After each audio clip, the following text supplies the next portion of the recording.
into the grasp of how many days you've been on the road or whatever the case may be.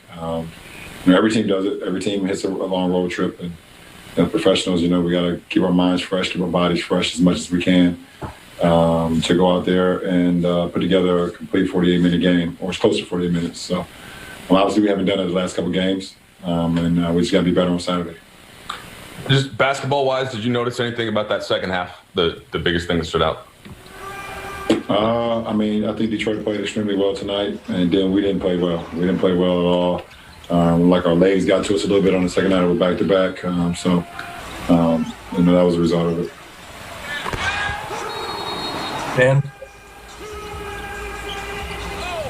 Hey, LeBron. You mentioned the legs. I mean, you got off to such a hot start in this game. Is that kind of what you think turned for you tonight? No, I don't think so. I think early on I got it going. And then I still, at the end of the day, still got to get my teammates involved. Even with my scoring early, we didn't have many, assists and things of that nature. So I want to try to implement my guys, get my guys involved in the game. And I definitely missed some shots that I know I'm accustomed to making, but it had nothing to do with my legs.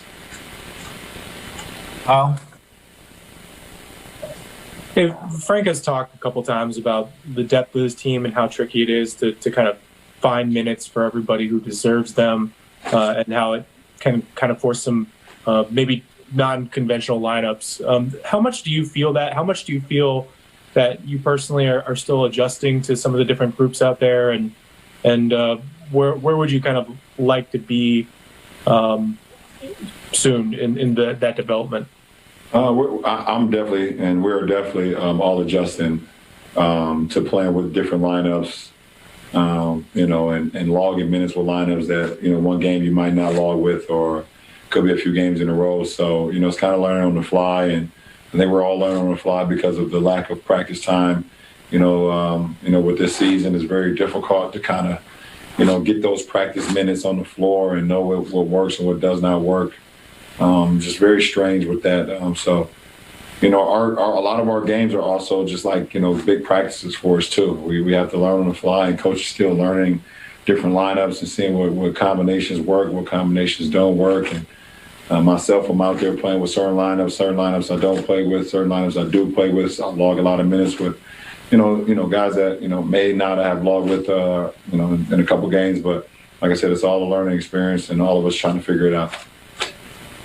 Dave? Ron, how do you get comfortable and stay patient with that challenge or that circumstance of needing the games to be the practices because the reality of the schedule doesn't allow for actual practices? I'll let you know.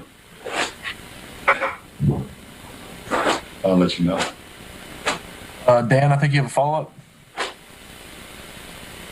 Yeah, LeBron, you guys have Boston on Saturday, and that's kind of one of those rivalries in sports that transcends even the country. I guess, what's it like to be a part of something so big like Lakers Celtics? It's pretty cool. Just knowing the history, Lakers Celtics across, throughout the course of, this league, and what it means to this league, the history of this league. And just seeing some of the biggest games, some of the biggest rivalries, some of the best players that ever played this game, to be a part of this rivalry was a pretty cool thing, just learning the history. It's not like I didn't personally grow up watching them. Obviously I was, a little bit too young in the 80s, and then they had, rekindled a little bit in the late 2000s when, Kobe and them guys were going against KG and those guys. But, it's pretty cool. And right now it's different. Without the Boston fans and without the Laker faithful, it's not the same. It won't feel the same on Saturday. It's going to feel great to play another game and play against a very good team, but it won't have that rivalry feel. Just, the fans are so much a part of that rivalry, if you could just imagine, and just go back and watch those games, how key the fans were in all the battles over the course of the years. All right, we'll wrap with Rachel. LeBron, when is it in the cycle of games and off days and stuff and a road trip that you feel the most tired? Because we talked a lot about how short the offseason was, how much energy it was going to take, and you get to the beginning of the season and there's kind of a burst of we're starting, but you're on a long road trip like this. When is it that you feel it? Is it right after games? Is it on the off days? I don't get tired. I don't feel tired. I get my sleep, I get my rest, but I have a lot of energy. I don't get tired, and I don't even. My mindset never gets to a point where it's like, okay, this is a long road trip. I'm exhausted or I'm tired. I don't even think about that. When we have our games, I'm ready to go. When we're not playing, I have an opportunity to rest and get my body back right, get my mind refreshed.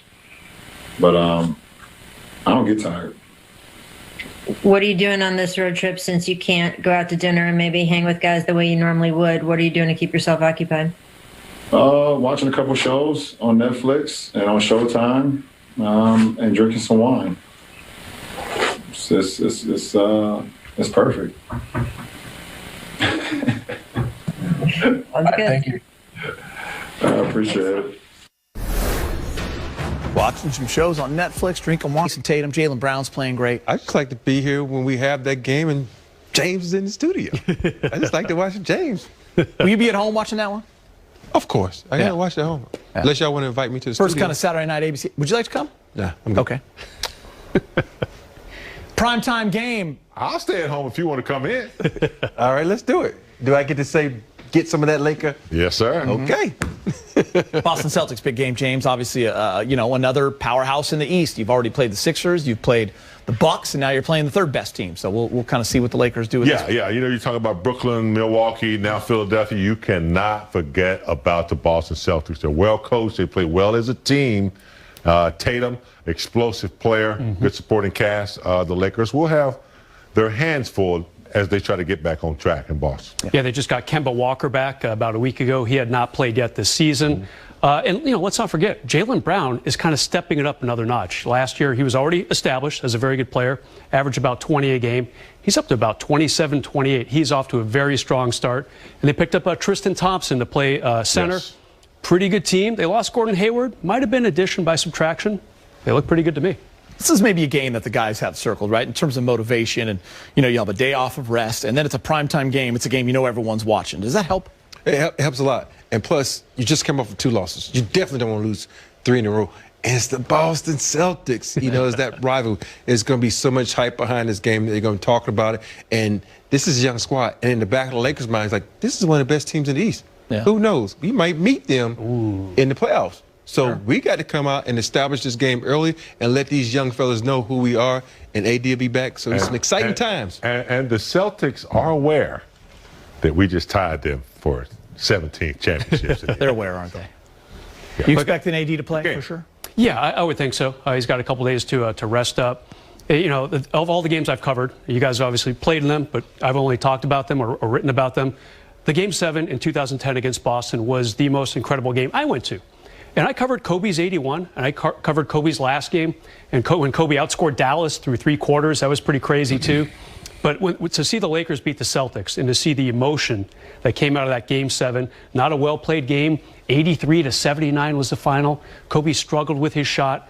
But just being there in Staples Center, it's a feeling I won't forget. Everyone stood for the entire second half, even the people in the lower bowl. No deals to be done, no talks to be made, nothing, just pure basketball. Yeah. Let's see who's better. It was pretty awesome. Rob got cheated a little bit. Celtics weren't any good when you were a Laker. I know, man. So one thing you didn't get to do. Yeah. What happened, Rob? I know, man. You had to beat the Nets. Had to beat the Nets. Sixers and the Pacers. The Sixers. It's just...